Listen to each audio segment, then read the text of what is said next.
राना साहब ये बताएं, ये जो गुज़िश्ता रोज़ अभी सोलर सार्फिन के लिए आप लोगों ने नेट बिलिंग की पॉलिसी इंट्रोड्यूस कराई है, कमाल है। वज़ीर तवानाई उसको डिफेंड कर रहे हैं, वज़ीर आज़म रिव्यू में चले गए, आवाम जो है वो इस वक्त हवा में देख रहे हैं। सो ये क्या है, क्यों इतनी कन्फ्यूजन क्रिएट की हुई आप लोगों ने? ये देखिए, कन्फ्यूजन नहीं है, एक इशू है। शुरू में पाकिस्तान ने पिछले तीन चार सालों में एक मैसिव सोलर रेवोल्यूशन आया और सोलर पहले मैं आपको ये बता दूं कि ये तकरीबन जो नेट मीटरिंग की हम बात करें, ये 1% सार्फिन है टोटल कंज्यूमर में से, जो कि 4,66,000 हैं। और टोटल कंज्यूमर जो हैं वो जिनके पास नेट मीटरिंग नहीं है वो तकरीबन 3,70,00,000 के करीब हैं। तो हम जो बात कर रहे हैं ना नेट मीटरिंग की, ये 1.2-1.3% सार्फिन की बात कर रहे हैं। नंबर एक, देखिए इशू क्या है। इशू ये है कि आपकी एक ग्रिड की कैपेसिटी होती है कि वो सोलर की इंडक्शन किस हद तक कर सकता है। सप्लाई डिमांड इसको डिफाइन करती है। जब सोलर नहीं था तब वी वर वेलकमिंग के सोलर लेके आए, लेकिन आज एक ओवर सप्लाई जो है वो सोलर की होना शुरू हो गई है और उस टाइम के ऊपर एक ग्रिड की कैपेसिटी भी पीक कर गई है सोलर को रिसीव करने की।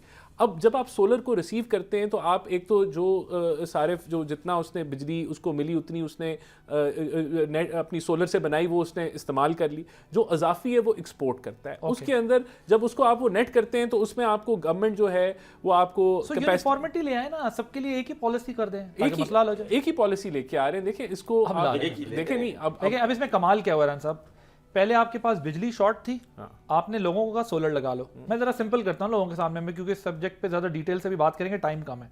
आपके पास बिजली शॉर्ट थी, आपने कहा सोलर लगा लो। सोलर लगा, सोलर पे आप लोगों ने टैक्स लिए, ड्यूटीज आई, ठीक ठाक पैसे कमाए, हुकूमत ने ड्यूटी लगी। नहीं, ये सेल टैक्स फ्री आ रहा था, सेल टैक्स फ्री रहा है अभी पिछले सिर्फ बजट में। ठीक है, फिर लोगों ने सोलर लगाया, अरबों रुपए की इन्वेस्टमेंट उस पर की। जब लोग सोलर के ऊपर आए तो अब आपने बता दिया कि यार चूंकि हमारी पास अपनी होम ग्रोन एनर्जी है बहुत ज़्यादा, हम अपनी प्रोडक्शन कर रहे हैं, सो हमें आपकी अब इस बिजली की ज़रूरत भी नहीं है। एक तो ये फैक्टर है। दूसरा फैक्टर ये कि आपको हम जिस रेट में दे रहे हैं वो फिजिबल नहीं है, और लाइन लॉसेस और ये सारी चीज़ें ऑल। अब लोग जो है वो बेचारे जब उन्होंने लगा लिया, या तो आप आज से जब 3 साल पहले 2 साल पहले आए थे आप डिस्करेज कर देते, यार ये रेवोल्यूशन आने वाला है, इसको ज़रा रोकें जगह पे, नहीं तो हमारी अपनी बिजली कौन खरीदेगा, वो यूज़ कैसे होगी, सारा एंड ऑल। इस कन्फ्यूजन से एक ये इंप्रेशन तो जाता है कि यहाँ पर इन्वेस्टर हो या लोकल कंज्यूमर हो, दोनों ही वो कंफ्यूज रहते हैं, यार जो कोई भी पॉलिसी हमें क्या पता 2-3-4 साल बाद ये चेंज हो जाएगी। तो ये एक कंफ्यूजन क्रिएट हो गई है लोगों के जहन में, अब लोगों ने लगवा लिया है और लोग जो है आसमान की तरफ देख रहे हैं। इसका जवाब बड़ा सिंपल सा जवाब है, ये जो सोलर पॉलिसी इसको तकरीबन अब 10 साल हो गए।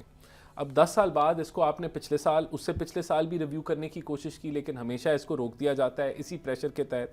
अभी दोबारा इसको अगर 10 साल बाद आपके पास एक पॉलिसी की कंटिन्यूटी थी और फाइनली उसको अगर ट्वीक किया जा रहा है सप्लाई डिमांड को देखते हुए, तो मेरे ख्याल से ये फेयर। लेकिन ये भी आपको पता है ना, इस पे भी डॉलर का धंधा हुआ है, पैसा बाहर उनको पकड़ा भी गया है जी। जिन्होंने वो किया है उनके खिलाफ कार्रवाई भी हुई है, उनको जेलें भी हुई हैं और वो उनको पकड़ा भी गया है जी। सब्सक्राइब करें और बेल दबाएं ताकि कोई खबर रह न जाए।